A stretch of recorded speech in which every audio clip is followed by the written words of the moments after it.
How long after closing can you move into new construction? In this video, I'm going to give you a perspective of how long it may take to move in after your home is complete. Are you antsy? Do you want to get moved in? Do you want to know why things take so long and how you can speed them up and how you can ask the right questions? If so, you've come to the right video.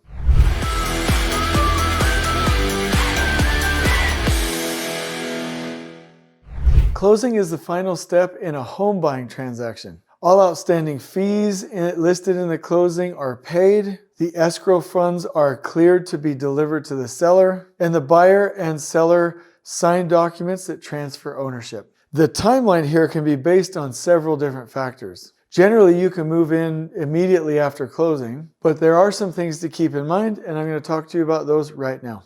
Let's talk about the immediate move-in. Let's say that the closing process is all complete, all paperwork is signed, all money has been transferred, all of the construction is done, there are no punch list items, there is no wait on any permits or the AHJ, the authority having jurisdiction. You get the keys and you move in right away. This is how we want it to work, but it doesn't always work that way. So let's consider them one by one. The walkthrough. A final walkthrough is typically done to make sure that everything that was agreed upon between the buyer and seller and between the seller and the contractor doing any possible improvements are 100% complete. If there's any corrective items based off of that walk, it could take longer, and the overall process of closing and closing out the construction could extend that timeline and delay your move-in. Final inspections. When you are building, and this is obviously in residential and in some commercial environments, but the building has got to be complete. Let me talk about that for just a minute. That means that all permit requirements are complete, all life safety requirements are complete, everything is up to code. That means that the permit and the ability to sign off and close it out with the right documentation is complete. So if we're waiting on permits, if we're waiting on changes, if we're waiting on any other requirements by the inspectors, or if we're waiting on the final sign-off, that could delay your move-in date and needs to be taken into consideration because you want to schedule your movers, you want to know when you're moving from your previous residence, and you really need to time things out. So that can definitely affect it. So keeping track of the status of permits, inspections, and requirements and final sign-offs could be a huge part of this entire process. You also have a punch list.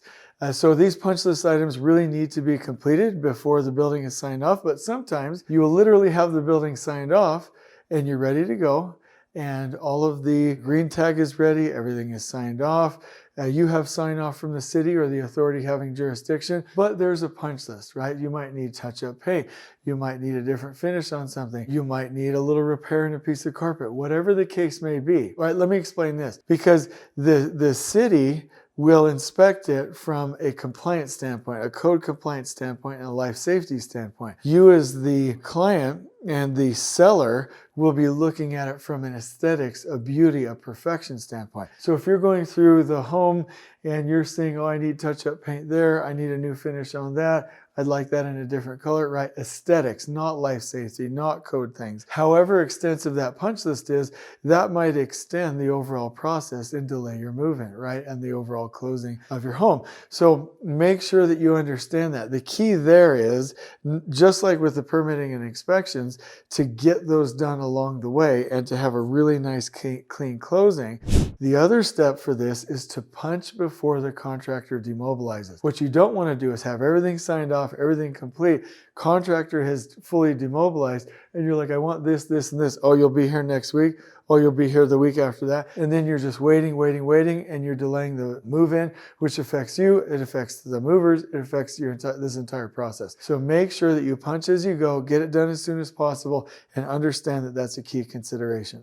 Another one, and who doesn't love this in industrial, commercial, and residential, is all of the utility connections. So you can't move in, obviously, until you have gas, power, water, communications. Sometimes there's a short delay, and especially if you have to transfer, well, typically that's a little bit faster, but if it's a new hookup, if you're waiting on the service, if there's any delays, if you are transferring service, just understand it's one thing to move into a new building, it's another thing to move into a fully commissioned and fully functional building with all of the services, whether they're new or existing, transferred in your name, started up, ready to go so you can occupy.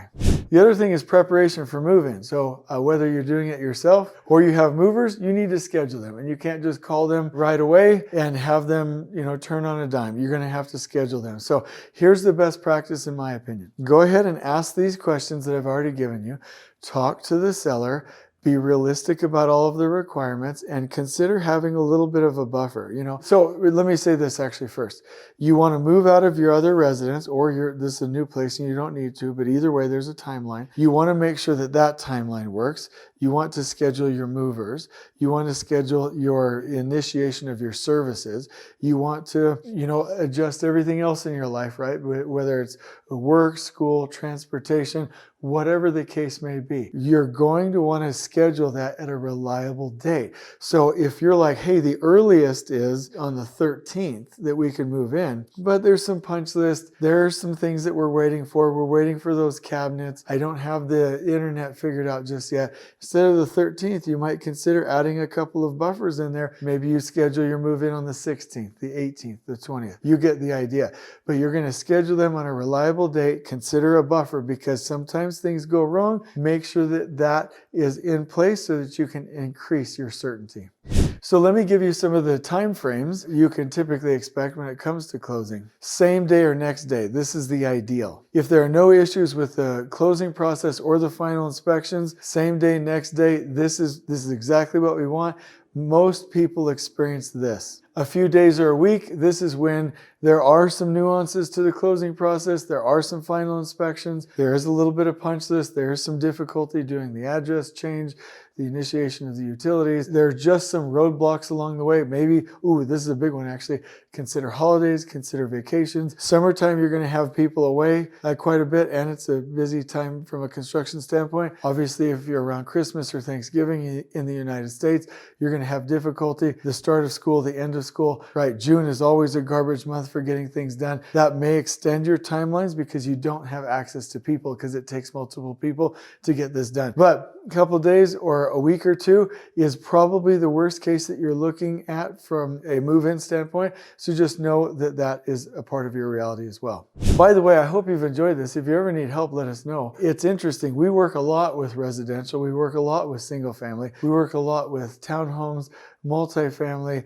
We work in industrial, commercial, and residential. So we're pretty used to this. If you need help, please let us know.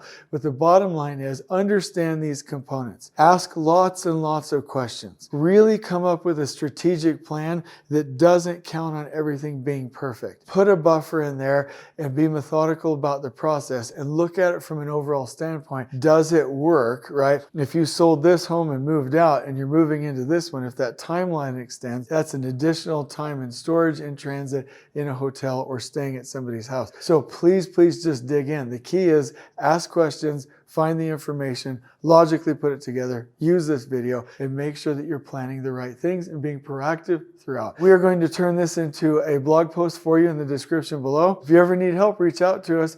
We're here for you. Put us in. I hope you've enjoyed this video. On we go.